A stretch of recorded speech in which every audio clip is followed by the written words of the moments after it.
Muy buenos días, bienvenidos. Ya estamos comenzando el estudio de la palabra de nuestro Dios.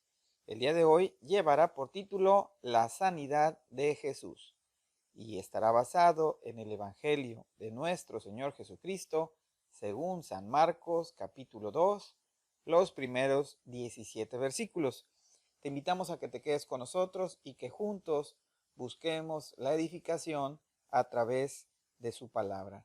Por supuesto, rogamos a nuestro Dios que Él bendiga y guarde a toda su creación, que sea con todo su pueblo, y que nosotros que le estamos buscando, pues seamos sensibilizados por medio de su Espíritu Santo para comprender lo que Él ya tiene preparado de antemano. Quédate con nosotros, vamos a estudiar la palabra de nuestro Dios. Marcos 2, del 1 al 17. Unos días después, cuando Jesús entró de nuevo en Capernaum, corrió la voz de que estaba en casa. Se aglomeraron tantos que ya no quedaba sitio ni siquiera frente a la puerta, mientras él les predicaba la palabra. Entonces llegaron 4 hombres que le llevaban un paralítico.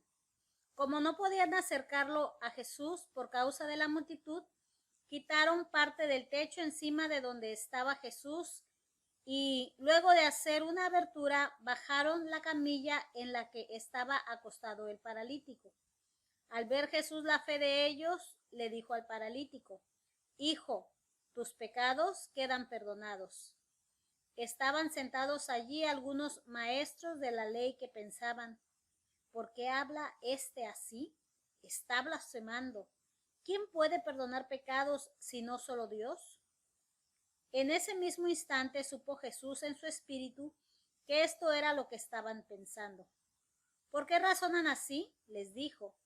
¿Qué es más fácil decirle al paralítico: tus pecados son perdonados, o decirle: levántate, toma tu camilla y anda? Pues para que sepan que el Hijo del Hombre tiene autoridad en la tierra para perdonar pecados, se dirigió entonces al paralítico. A ti te digo, levántate, toma tu camilla y vete a tu casa. Él se levantó, tomó su camilla enseguida y salió caminando a la vista de todos. Ellos se quedaron asombrados y comenzaron a alabar a Dios. Jamás habíamos visto cosa igual, decían. De nuevo salió Jesús a la orilla del lago. Toda la gente acudía a él y él les enseñaba. Al pasar vio a Leví, hijo de Alfeo, donde éste cobraba impuestos. Sígueme, le dijo Jesús. Y Leví se levantó y lo siguió. Sucedió que, estando Jesús a la mesa en casa de Leví, muchos recaudadores de impuestos y pecadores se sentaron con él y sus discípulos, pues ya eran muchos los que lo seguían.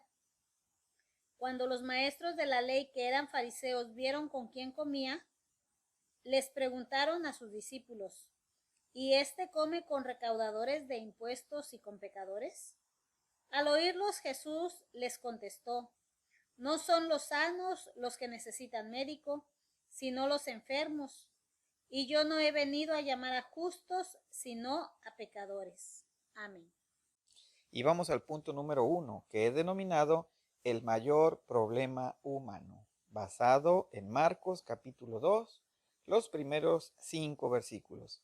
Bueno, como acabamos de escuchar y ver en la palabra, encontramos una situación que pues llama la atención por varias razones. La primera es que hay una amistad muy grande y hay una intención de colaborar con un amigo que está enfermo. Esta es la situación de, dada la fama que tenía ya nuestro Señor Jesucristo, así es que pues estaba en un sitio, estaba en una casa y tan era la fe y las ganas de ayudar a esta persona que era paralítica, bueno, que sus amigos hicieron literalmente un hoyo en el techo, un hueco, un espacio, y le bajaron para que fuera visto por el Señor Jesús.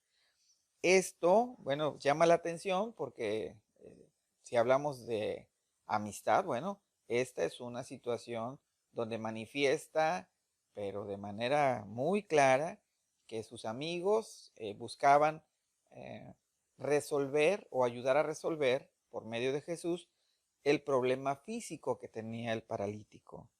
Sin embargo, llama muchísimo la atención que cuando este paralítico está delante de Jesús, el Señor Jesucristo, eh, lo primero que le dice son estas palabras poderosas: Hijo, tus pecados quedan perdonados. A ver, ¿qué pasó? Diríamos nosotros. El paralítico seguramente, si eh, fuera una situación que aconteciera hoy en día, pues seguramente diría, bueno, pues yo a lo que vengo es que soy paralítico y quiero que tú me sanes, creyendo que el problema más grande de esta persona es no poder caminar. Pero Jesús está yéndose al problema más grande del ser humano. Por supuesto, este paralítico, pero también es para nosotros. El problema más grande que nosotros tenemos como ser humano, como seres humanos, es eh, el pecado. La palabra pecado, si pones atención, ya no se usa tanto. Ahora se ha buscado decirlo de otra manera para que no nos ofendamos, para no sentirnos incómodos. Pero la realidad es que la palabra pecado, quien bíblicamente habla acerca de que es la transgresión de la ley, aquí estamos observando cómo nuestro Señor Jesucristo primero aborda el problema más grande, que es esta situación del ser humano pecando contra Dios. Por tal motivo, eh, entendemos que, aunque hay muchas definiciones, unas muy técnicas, pero pecado básicamente lo que está diciendo es cuando ponemos algo por encima de Dios, por encima de Dios en nuestras vidas, eso lo convierte en pecado. No solamente es hacerlo malo, robar, codiciar, mentir. Además de eso, podríamos decir que el que sabe hacer lo bueno y no lo hace, también le es pecado. Pero sobre todo y fundamentalmente, el punto de pecar es cuando hacemos a un lado a Dios de nuestras decisiones, de nuestra vida. Por eso es que ese es el fundamento o donde se desprenden pues la mayor de los problemas que nosotros tenemos. Es más, es decir, todos los problemas parten cuando dejamos o quitamos a Dios del primer lugar de nuestra vida. Ese es el mayor problema del ser humano, el tuyo y el mío. Recuerda que cuando anteponemos algo por encima de Dios, independientemente que ese algo sea algo agradable, bueno, positivo, no. Dios tiene que ocupar siempre el primer lugar. Y vamos al punto número 2, que es denominado la mayor necesidad humana. Entonces estamos viendo que el Señor Jesús, en el punto anterior, primero perdona a los pecados de este paralítico. Y ahora viene esta otra situación, ¿no? Y esta situación es que los fariseos, quienes eran los estudiosos de la ley, escuchan esta situación, pues ellos hablan acerca de que efectivamente el único que puede perdonar los pecados es Dios. Y vamos a ir por partes. Tratar de ejemplificarlo de una manera muy sencilla, suponiendo que existieran tres personas, donde la persona 1 golpea a la persona número 2 y la persona número 3 le dice a la persona número 1, te perdono por haberle pegado al número 2. Pues seguramente la persona número 2 diría, espérate, ¿tú por qué lo vas a perdonar de algo que me hicieron a mí? El que debe perdonarlo soy yo. O sea, yo soy la parte ofendida y soy aquel que puede emitir u otorgar un perdón, porque a mí me lo hicieron. Espero que haya quedado claro. Y la razón de los fariseos de alegar que solamente Dios puede perdonar pecados, porque el pecado es, repito, una ofensa hacia Dios, es quitarle a Dios el número uno. En ese sentido, hay una situación lógica del por qué los fariseos están haciendo este reclamo. Incluso hablan de que está faltando, incluso está haciendo una blasfemia, porque eso es una atribución que solamente le corresponde a Dios. Efectivamente, porque nuestro Señor Jesucristo, de manera contundente y de manera tajante, les dice que ¿qué es más fácil? Decir tus pecados te son perdonados o decir toma tu lecho y levántate.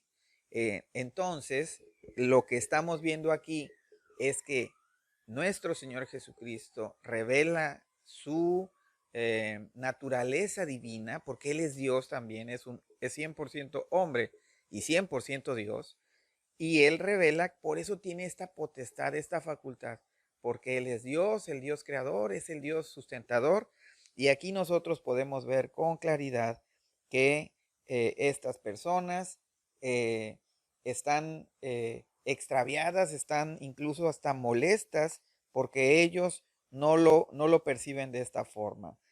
Y la autoridad que tiene Jesús, como lo hemos estudiado en otros temas, es precisamente como lo leímos en su palabra, porque él no hablaba como quien enseña por enseñar, sino como quien tiene autoridad. Y tiene autoridad, por supuesto, para perdonar pecados, pero también, además de esto, porque es su deidad, además sobre cualquier otra cosa. Él es el dueño de todas las cosas. Él, la verdad es que tiene esta situación de poder ah, hacer que un paralítico vuelva a caminar, pero atiende el fundamento del problema humano, que es la reconciliación con Dios mismo por medio de nuestro Señor Jesucristo. Es por eso que nosotros debemos de entender que la mayor necesidad humana es precisamente acudir a Jesucristo. Y vamos al punto número 3, que es denominado ¿cómo puedo ser perdonado? Y estará basado en Marcos capítulo 2, versículos del 8 hasta el 12. Bueno, lo que podemos llegar a esta conclusión es que es a través de nuestro Señor Jesucristo, quien, como lo dice en su palabra en Primera de Pedro capítulo 2 y capítulo 3, donde menciona que precisamente es a través de Jesucristo quien nosotros somos reconciliados con el Padre, y por supuesto que también está hablando de que es a través de Jesús y de su sacrificio y de su conducir, aun cuando Él no cometió pecado alguno y aun cuando Él cumplió cabalmente todo lo que el Padre le pidió, siendo perfecto. Es por esa razón que es Dios y es por esa razón que es hombre. Y es el pago de la ofensa hacia Dios de nosotros los hombres que debimos ser castigados. No lo fuimos, ni tú ni yo, porque el que recibió el castigo fue Jesucristo en la cruz del Calvario. Por esta razón, Él es el único que puede perdonarnos, y por esta razón es el único que tiene autoridad, como lo dice en Primera de Pedro, quien fue a la muerte por causa nuestra, pero al mismo tiempo Él vuelve a la vida, resucita, marcando el poder y la incapacidad de ser contenido por la muerte, ya que Él es el autor de la vida. Jesucristo es el medio, como lo dice su palabra, para que podamos ser reconciliados con el Padre. Hay que tener una situación clara y contundente. El hombre, tú y yo, eh, la humanidad entera, tenemos un hueco en el corazón del tamaño de Dios, que solamente puede ser llenado y puede uno reconciliarse con el Padre a través de Jesucristo. Quiere el Señor que nosotros podamos entender cuál es nuestra necesidad tan grande. Y esta necesidad es precisamente quedar en paz con Dios. ¿Cómo? Pues a través de una reconciliación amorosa, de una eternidad perdida, pasar a una vida eterna llena de abundancia y de misericordia de parte de Dios. Que la bendición de Dios, que es la que enriquece y no añade tristeza con ella, sea sobre ti y sobre tu familia. Que Dios nos permita a todos nosotros poder afrontar cada situación por la que estamos atravesando. Dios conoce tu corazón, Dios sabe cuáles son tus cargas y Él está llamando y tocando la puerta nuevamente para pedirnos y para ofrecernos que seamos reconciliados con Él a través del amor de Jesucristo. Dios te bendiga y con su favor nos vemos la próxima ocasión.